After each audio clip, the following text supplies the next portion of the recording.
NCP চেয়েছে শাপলা প্রতীক, যে প্রতীকটা সারা বাংলাদেশের আপামর জনগণের দলমত নির্বিশেষে এই প্রতীকটা জাতীয় প্রতীক, সেটাকে তারা নিজেদের প্রতীক হিসেবে চেয়েছে। সেটা না হইলে তারা নির্বাচন হতে দেবে না। সার্জিস আলম চ্যালেঞ্জ করেছে, নাসির উদ্দিন পাটোয়ারিরাও খুব ইনিয়ে বিনিয়ে বলার চেষ্টা করেছে। তো সেই জায়গায় ইসি এত সুন্দরভাবে তাদেরকে প্রতীক হিসেবে মানে দেখিয়েছে এবং গ্রহণ করার জন্য অনুরোধ করেছে। তো আমি ইসিকে স্যালুট জানাই যে এনসিপি চাইলেও শাপলা প্রতীক, তারা ধরিয়ে দিল থালাবাটি, বেগুন, কদু। তো এটা তাদের প্রাপ্য ছিল। এবং আমি আরও মনে করি এনসিপিকে দেওয়া উচিত ছিল ছাগল প্রতীক। যে নাসির উদ্দিন পাটোয়ারি আসিফ নজরুলের ছাগল চুরি করেছিল, এরপর আবার সিসি ক্যামেরায় বেংসি কাটলো, পরবর্তীতে আসিফ মাহমুদ সজীব ভুঁইয়া ভর্তুকি শরীফ একটা ছাগল কিনে দিল। আসিফ নজরুল সাহেব বিচার দিলেন প্রধান উপদেষ্টার কাছে ছাগলের বিচার করার জন্য। প্রধান উপদেষ্টা বললেন, আমি দেশ চালানোর জন্য ক্ষমতার চেয়ারে বসেছি, ছাগলের বিচার করতে বসি নাই। এই যে সামগ্রিকভাবে তাদের ছাগলের প্রতি এত প্রেম ভালোবাসা, তো সেই জায়গা থেকে এনসিপির জন্য প্রতীক হওয়া সম্ভব ভালো হইতো সব থেকে ছাগল প্রতীক। দেখেন, এরা যদি 20 দল যদি একখানো তারপরে মনে করেন এরা সরকার গঠন করতে পারবো না। তার কারণ এরা তো মনে করেন মানুষের মনের মধ্যে এখনো ঢুকতে পারে নাই, মানুষের মনে কোনো হাসি ফুটাতে পারে নাই। এরা মানুষকে আরো কলঙ্কিত করেছে, স্বাধীনে এই ছাত্র আন্দোলনের স্বাধীনকে তারা কলঙ্কিত করেছে। তার কারণ আমরা সাধারণ মানুষ এটাই জানি। আজকে যারা আমরা সাধারণ মানুষ আছি বা আপনারা সাংবাদিক মানুষ যে আছেন, আপনারা সাংবাদিকেরা কি নিরাপদ আছেন বলেন তো? আপনারা সাংবাদিকেরা কি নিরাপদ আছেন? এখন সব জায়গায় সাংবাদিক থেকে শুরু করি সবাইকে মনে করেন হেনস্থ করবে নাকছে, মারধর করবে নাকছে। তাহলে এটা কি স্বাধীন? বৈষম্য কাক্য।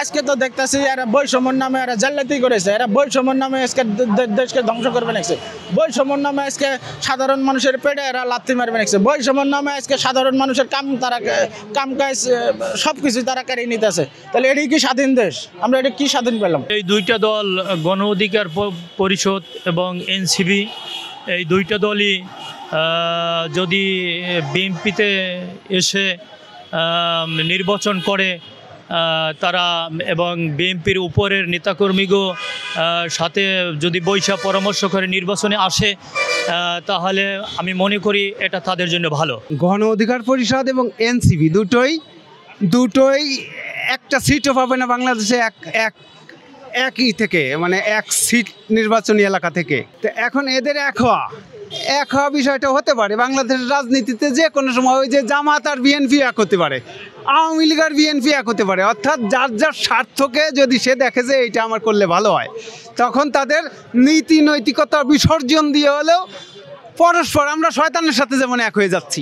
হ্যাঁ, আল্লাহ বলছে যে শয়তানের অনুসারী হয়ে না, কিন্তু আমরা শয়তানের সাথে এক হয়ে যাচ্ছি আমাদের স্বার্থের কারণে। এক হতে পারে, এটা কোনো ব্যাপার না। তবে গণ অধিকার পরিষদ এবং এনসিপি যে এক হবে, এক প্ল্যাটফর্মে যাবে, এটা আমার জানা নাই। আপনি প্রশ্ন করছেন, সেই ক্ষেত্রে বললাম যে হতে পারে। আমাকে যে প্রশ্নটা করা হয়েছে, দুইটা দল বিশেষ করে গণ অধিকার পরিষদ এবং এনসিপির একীভূতকরণের প্রশ্ন করছে। আসলে এটা হাইপোথেটিক্যালি প্রশ্ন।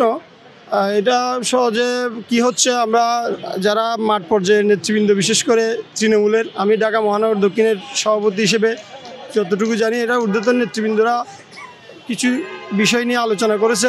আসলে এটা কতটুকু ফলপ্রসূ হবে জানি না। এটা আমার ব্যক্তিগত অভিমত হচ্ছে যে আসলে আমরা যেটা দেখে আসছি রাজনীতিতে, কিংবা আমাদের যে বয়স এবং আমরা এই পর্যন্ত পথ চলা, সেই পথ চলার মধ্যে একটা কথা আছে, মানুষের মতের ভিন্নতা একমত হওয়া সবচেয়ে কঠিন বিষয় পৃথিবীতে।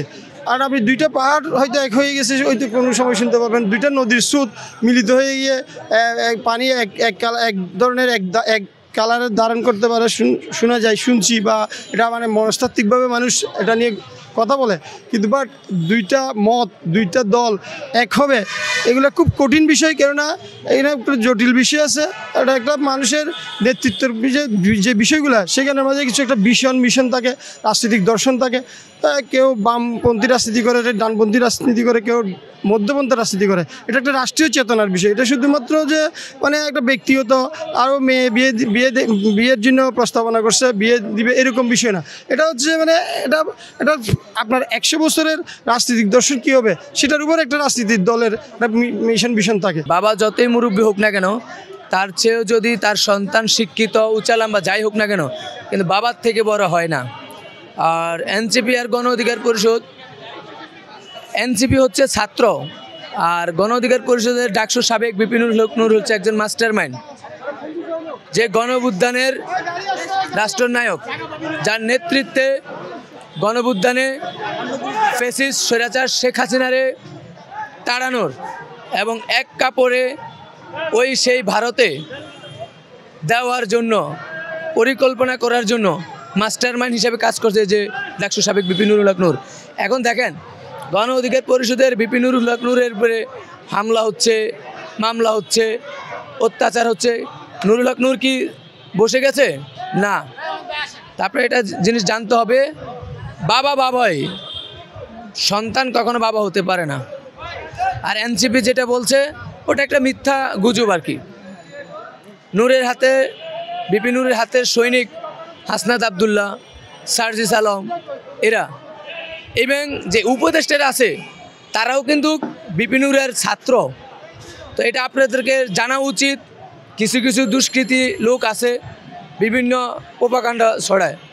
তবে এটা আমি স্পষ্ট বলবো এবং জাতির কাছে বলতে চাই, গণ অধিকার পরিষদ ওনাদের কোনো আদার্স কোনো কিছু নাই। আর সামনে আজকে আমাদের গণ অধিকার পরিষদের বিপিনুর হক-নূর ভাই আসতেছে, বাকিটা বিবেচনা আমাদের সম্মানিত সভাপতি করবে।